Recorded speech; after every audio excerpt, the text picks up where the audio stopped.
Hello friends, this is our first program of Kronos Quadrivium.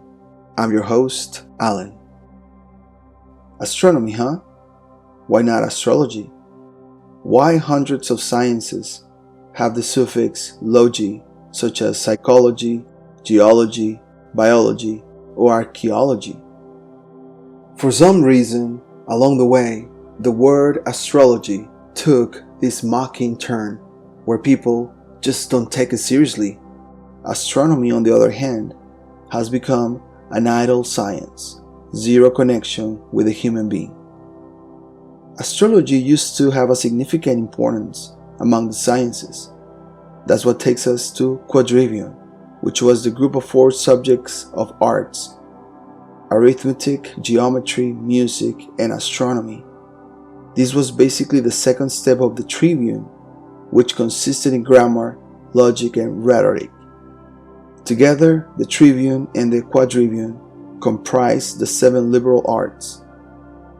In the quadrivium, we will hear astronomy, but we need to consider that astronomy back then was much different from what we see today. The constant observation of the astros and mathematics behind it was key. Consequently, the connection of those mathematics to human beings was basically astrology. In this way, there was no division between astronomy and astrology. Astrology brings us to cycles and time. Many ancient civilizations came to the understanding that the reality we live in seems to be fractal and cyclical. Events after some time will repeat, and the mathematical configuration of the planets and stars will foretell what they could expect to happen. We have experienced the phenomena of people questioning the official narrative of science in the last 8 to 10 years, especially with modern astronomy. We applaud anyone who questions and doubts the official narrative, but we're also aware of the misinformation through baseless theories. We will separate the celestial from the terrestrial. What we observe in the sky, we accept it as it is, and it should not affect our personal cosmology or what we think the earth is. Heavens and earth are some sort of duality, but the connection might not be in the material realm, but instead in the time realm. And this brings us to our other word, Kronos. The analysis of history through the lens of astrology and astronomy will be a big part of this channel. We are very aware of the work of researchers and how the official history has been questioned. However, the astrology and astronomy components to revise history is a tool we want to share on this channel as well. Now, to finish this first video, we will show you all one of the best software out there to illustrate what we just shared and what we want to do on our channel, Stellarium. Stellarium is actually an app that is free for Windows or Mac computers, and the only one that you have to pay is the one for the phone. But if you have a computer, we highly suggest you to practice with this app, which is really incredible, really helpful, and we'll see. So here we have our sky, this is our local sky. We will use that word local because it's actually key on all this. Topocentric coordinates, topocentric points of observation, where the observer is, makes a difference. And we will touch more about this topic in future videos, but basically this is our local sky. You as an observer are in the middle of this, so you have this local plane where you are, where you will see the cardinal points. You have the west, you have the south, you have the east, of course, and you have the north being the 0. If you have a compass, north is the 0, then east is the 90-degree division, and then south 180-degree, west 270, and of course comes back to 0. So we mentioned that we need to separate. We will separate actually the sky and the terrain, two different realities. And in order to understand what's happening up here, we need to separate this. One of the options that Stellarium has is I can run this in fast motion. Right now, you can see here is running like normally, like second by second. But if I click this option, you will see that stars will move a little bit faster. I'm gonna have my south in front of me because for people in the northern hemisphere, looking towards the south is the best, because you see all the action happening either with the planets and sun and moon at the same time, especially in winter. So you'll see like the stars and the planets will move a little faster, but I can go even faster. Now this is a good one because you could see if you had a camera and had this on time lapses, you can run it. But I mean, like if you're just looking at the stars, of course they seem like not to move, but here Stellarium gives you a fast motion of what the day looks like in the night. We'll see the sun rising from the kind of the east. You'll see like it was between the east and the southeast. The sun rises, but there's an arc forming that he's doing. So you see the sun getting to a max altitude point and then descending. This is what we call the sun arc. And then once the sun sets in the west, the night starts. These are things like if we're just looking at the sky, we don't see the movement or the motion of the stars. We need like some sort of like a fast forward sort of camera or simulation software like this. But you could see how now the moon and Jupiter are really close. This is the 28th of October. So you can do this in Stellarium.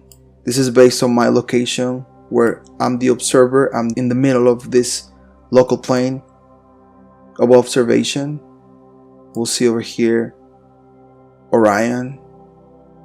Now Stellarium has an option where hypothetically, if I could get out of my reach,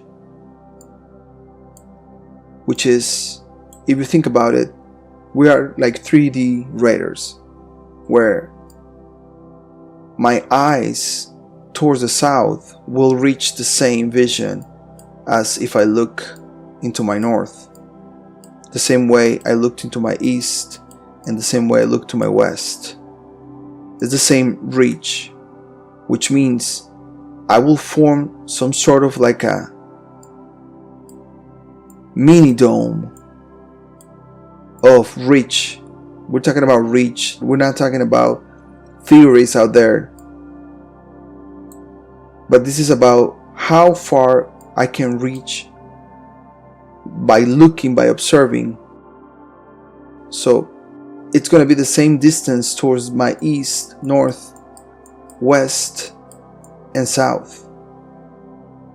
So this has an option I was telling you of under the sky. It's called orthographic, and you'll see what's going to happen. It will take us to this view. It's like a celestial sphere of reach for me as an observer in all my cardinal points, where I can see the sun in this way because it's during the day, rising, forming an arc, and then descending on the part of the arc towards the west to set in the west, and then the night starts. Now, the astronomers and astrologists of the past, they mapped how you could trace stuff on this celestial sphere. And Stellarium gives you one, which is the equatorial grid, and it looks like this. As you can see from where I am, which is Asheville, North Carolina, I see on my north what we call the North Celestial Pole. And I clarify, celestial North Pole, we're not talking about terrestrial, which means from my point of observation, I can see this pole elevated 35 degrees. If I had a sextant, I could measure this and calculate that from my horizon to that point, it's 35 degrees of altitude. So you'll see that the North Star of Polaris is not on that axis of stars. We're talking about stars, we're not talking about the terrain. So now from my latitude, I cannot see the other celestial pole, which is on the south. But this tool, Stellarium, is really useful and helpful to understand my point of observation, which is what we try to convey in this channel or through this channel. That we understand that the astros, sun, stars, and planets, from my point of view, from my point of observation, will move according to the elevation of the celestial pole. So if you look at the map and you see, for example, Asheville, where we are, every map will tell you that the latitude where I am is 35 degrees.